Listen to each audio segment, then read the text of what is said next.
안녕하세요. 영윤사모의 영성일기 윤영윤 사모입니다. 네, 오늘은 하나님을 경험하는 삶 세 번째 시간으로요.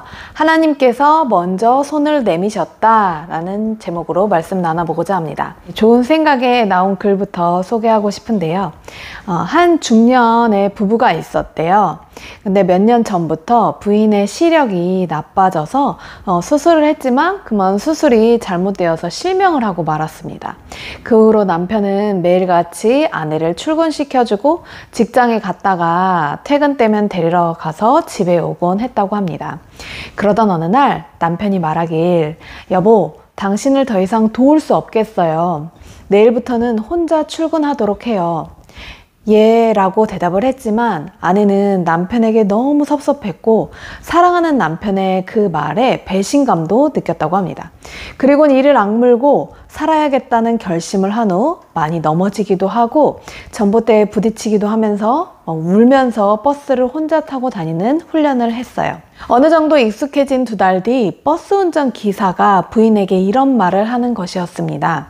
아주머니는 복도 많아요. 남편이 매일같이 버스에 같이 있어주고 직장에 들어갈 때까지 손도 흔들어주고 정말 좋은 남편을 두셨어요 라고 말입니다. 이 말을 들은 부인은 그만 울음을 터뜨리고 말았대요. 남편이 언젠가는 자기가 옆에 없어도 스스로 몸을 돌볼 수 있어야 할 아내를 위해 그런 거짓말을 하고서 항상 뒤에서 말없이 아내를 지켜봤던 것입니다. 우리 인생에도 참 힘들고 어려운 순간순간들이 있죠. 나 혼자 부딪히는 것 같고 넘어지고 쓰러지는 것 같아서 막 이를 악물기도 하고요. 하나님께 섭섭하기도 하고요. 막 배신감처럼 느낄 때도 있을 겁니다.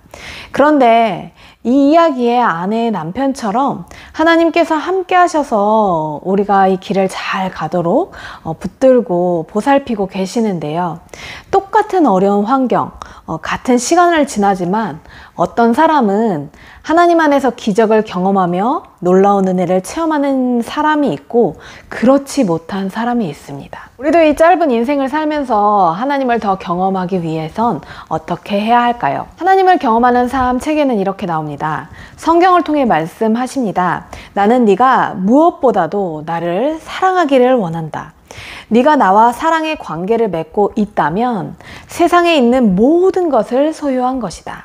하나님께 사랑받는 것이 인생에서 가장 고귀한 관계이며 가장 고귀한 성취이며 가장 고귀한 지위입니다.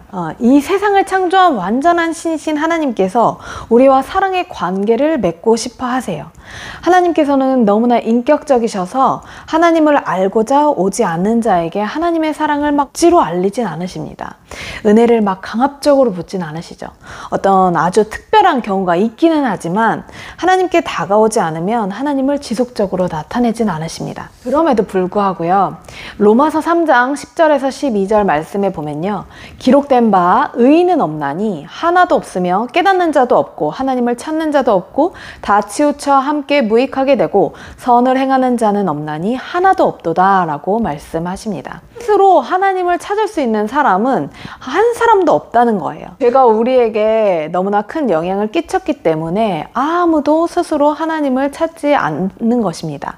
근데 우리가 하나님과 또 하나님의 아들이신 예수님과 관계를 가지는 건 하나님께서 이 관계에 주도권을 가지신 거죠. 우리가 예수님을 믿는다는 것, 그리고 교회에 온다는 것, 우리의 힘으로 할 수 있는 일이 아니고요. 하나님께서 먼저 사랑의 손을 내미신 겁니다. 누군가를 통해 우리의 구원을 위해 기도를 시키시고요. 하나님의 사랑을 전해주는 통로로 쓰셨습니다. 우리가 예수님을 믿을 수 있도록 우리의 마음의 문을 계속해서 두드리신 거죠. 그저 하나님의 은혜로 된 거예요. 내가 잘나서 아니면 특별해서 그런 거 아니라는 거죠. 오직 하나님의 은혜입니다. 근데 그렇게 하나님께서 오늘도 우리에게 손을 내밀고 계시는데요. 그렇다면 우리도 그 손을 잡아야죠. 하나님을 경험하는 삶에 이런 내용이 나옵니다. 매일 아침 일찍이 저는 하나님과 약속이 있습니다. 저는 종종 저를 사랑하시는 하나님이 저를 만나려고 오실 때 무슨 일이 일어날지 생각해 보곤 합니다. 헨리야, 네가 어디 있느냐라고 하나님이 물으실 때 제가 그 자리에 없다면 하나님이 어떻게 느끼시겠습니까? 제가 주님과 그런 사랑의 관계를 가지고 있기 때문에 경건의 시간을 통해서 그분과 만나고 싶은 것입니다. 바로 거기서 저는 주님과 시간을 보내고 있습니다. 그분과의 시간은 그분과의 관계를 더욱 진하고 깊이 있게 만들어 줍니다. 하나님께서 매일 하나님의 사랑 안에 들어오라고 우리에게 손을 내미시는데요. 우리도 그 손을 잡고 매일매일 하나님의 품 안으로 들어가야 합니다. 가장 귀한 시간을 하나님께 드리면서 하나님과 함께하는 기도의 시간, 성경을 통해 하나님의 음성을 듣는 시간을 가지면서요. 하나님께서 우리와 어떻게 함께 동행하시는지 내 삶에 혼자 가는 게 아니라 그분과 동행하는 멋진 삶을 매일매일 경험하셨으면 좋겠습니다. 네, 들어주셔서 감사하고요. 저는 하나님을 경험하는 삶 4번째 시간으로 찾아뵙겠습니다.